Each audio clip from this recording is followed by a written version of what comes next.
விஜய் வந்து காவேரிக்கு வந்து சொல்கிறாரு, கண்டிப்பாக உன்னோட வீடு வந்து உன்னை விட்டு போகாது காவேரி, அந்த உறுதியை நான் தரேன் அப்படி சொல்கிறாரு. காவேரி வந்து நிம்மதி அடைகிறாங்க. அடுத்து வந்து காவேரி சொல்கிறாங்க, கண்டிப்பாக நம்மளை விட்டுட்டு போகாதுல்ல இந்த வீடு விஜய் அப்படின்னோடனே, கண்டிப்பாக போகுது என் அப்பா ஞாபகமாக இருக்கிறது. ஆனால் என் அக்காவும் உன் தங்கச்சி கேட்கவே மாட்டேங்கிறாங்க. அவங்க 2 பேருமே வந்து ரொம்ப பிடிவாதமாக இருக்காங்க. எனக்கு அதுதான் ரொம்ப கஷ்டமாக இருக்குது. என் அக்கா டீலே பேசியிருக்கா இந்த மாதிரி வீட்டுக்கு, இந்த அளவு வந்து அவள் இறங்கி படுவான்னு நான் நினச்சி கூட பார்க்கல அப்படின்னோடனே, உன் அக்காவும் உன் தங்கச்சியை பற்றி தான் எனக்கு நல்லா தெரிஞ்சு போச்சே வந்த கொஞ்ச நாள்லயே.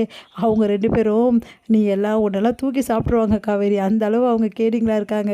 நீ தான் ரொம்ப வெகுளியாக இருக்க காவேரி அப்படி சொன்னோன்னே, என்னங்க நீங்கள் எப்படி சொல்கிறீங்க? நான் உண்மையாக தான் சொல்கிறேன் காவேரி. அவங்க 2 பேர்கிட்டையும் நீ ரொம்ப ஜாக்கிரதையாக தான் இருக்கணும். ஏன்னா அவங்க 2 பேருமே வந்து கொஞ்சம் சுயநலமாக தான் இருக்காங்க. என்ன பண்ணுறது அப்படின்ற மாதிரி சொல்கிறாரு.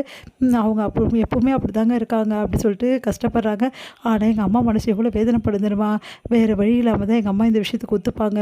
பசங்க நல்லா இருக்கணும்னு நினச்சி தான் ஒத்துப்பாங்கன்னு நான் நினைக்கிறேன். ஆனால் எங்கள் அம்மா பாவங்க அப்படின்னோடனே, பார்த்துக்கலாம் காவேரி, இந்த விஜய் இருக்கும்போது நீ கவலையே படக்கூடாது, எல்லாத்தையும் பார்த்துக்கலாம் அப்படின்னோடனே, ஏங்க அப்படின்றாங்க. என்னாச்சு காவேரி அப்படின்னோடனே, ஏங்க பாப்பாவுக்கு என்னாச்சு, வலிக்குதா, வயிறு தான் வலிக்குதா, சொல்லு காவேரி அப்படின்னு பயந்துடா. ஏங்க சந்தோஷமான விஷயங்க, சந்தோஷமான விஷயம், என்னடி விஷயம், கிட்ட வாங்கங்க அப்படின்றாங்க. உடனே வந்து விஜய் வந்து என்ன விஷயம், எதுக்கு கிட்ட வர சொல்கிறா, ஏங்க இன்னும் கிட்ட வாங்க, உங்கள் கையை கொடுங்கங்க அப்படின்றாங்க. கையை கொடுக்குறாங்க. கையை எடுத்துகிட்டு போயிட்டு அப்படியே வந்து வயிற்றுல வைக்கிறாங்க காவேரி. இப்போ எப்படி இருக்குது உங்களுக்கு, நல்லா பாருங்கள், கண்ணை முடிக்கிங்க அப்படின்னு கண்ணை முடிக்கிறாரு.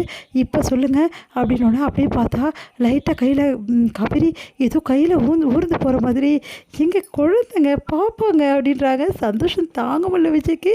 ஆமாம் காவேரி அப்படின்றாரு.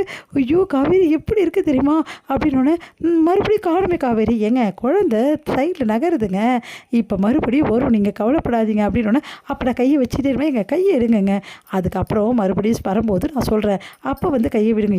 இதோ பாரு மறுபடியும் என்கிட்ட சொல்லணும், எக்காரும் கூட நான் மிஸ் பண்ண தயாராகவே இல்லை அப்படின்றாரு.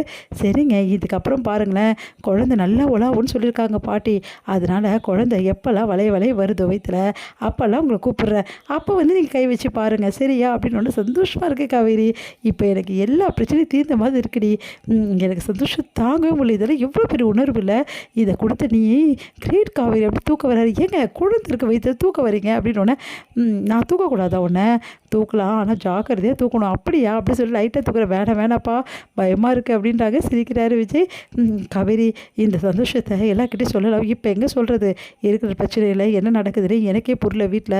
இங்கே பாரு காவேரி, இந்த டென்ஷனை நீ ஏற்றிக்காதடி ப்ளீஸ் டி, உனக்கு என்ன, உன் வீடு உன் கையை விட்டு போகக்கூடாது அவ்வளோதானே அப்படின்னோடனே, ஆமாங்க அதை என்கிட்ட விட்டுரு, நான் பார்த்துக்கிறேன், நீ கூலாயிரு, ரிலாக்ஸாக இரு, நீ ரிலாக்ஸாக இருந்தா பாப்பா சூப்பராக வளைய வரும், அப்புறமா அதை நம்ம ரசிச்சுக்கிட்டே இருக்கலாம் அப்படின்னோடனே, ரொம்ப தாங்க ஆசை, இப்படியே உட்காந்துட்டு உங்ககிட்ட வயிறை உட்காந்துட்டு கையை வச்சு நீங்கள் பார்த்துட்டு இருக்கும்போது நான் உட்காந்துட்டே இருந்தேன்னா எல்லா வேலையும் ஆன மாதிரி தான்.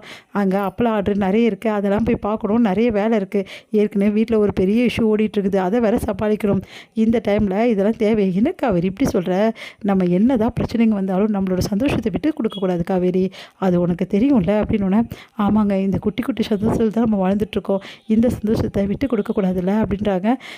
சரிங்க, இந்த மாதிரி தான் உங்கள் வீட்லேயே உங்களெல்லாம் வளர்த்துருப்பாங்க அப்படின்னு, நீ என்ன சொல்ல வர அப்படின்னு. இல்லைங்க, நீங்கள் பாட்டியை போய் அப்பப்போ பார்த்துக்குங்க, அதுங்க மட்டும் கிடையாது, கூடிய சீக்கிரம் நம்ம வீடு தானே அது, அந்த வீட்டுக்கு தாங்க நம்ம போகணும் அப்படின்னு. என்ன காவேரி திடீர்னு இப்படிலாம் பேசுகிற அப்படின்றாங்க. தாத்தா ஏதாவது சொன்னாரா அப்படின்னு. ஐயோ இவர்கிட்ட சொன்னால் வேறு மாதிரி ஆகிடுவேன், அதெல்லாம் ஒன்றும் இல்லைங்க, நானே தான் சொல்கிறேன் அப்படி சொன்னோன்னே யோசிக்கிறார் விஜய். தாத்தா அதை ஏதோ காவேரி கிட்ட சொல்லியிருப்பாருன்னு நினைக்கிறேன் அப்படி சொல்லிட்டு யோசிக்கிறாரு.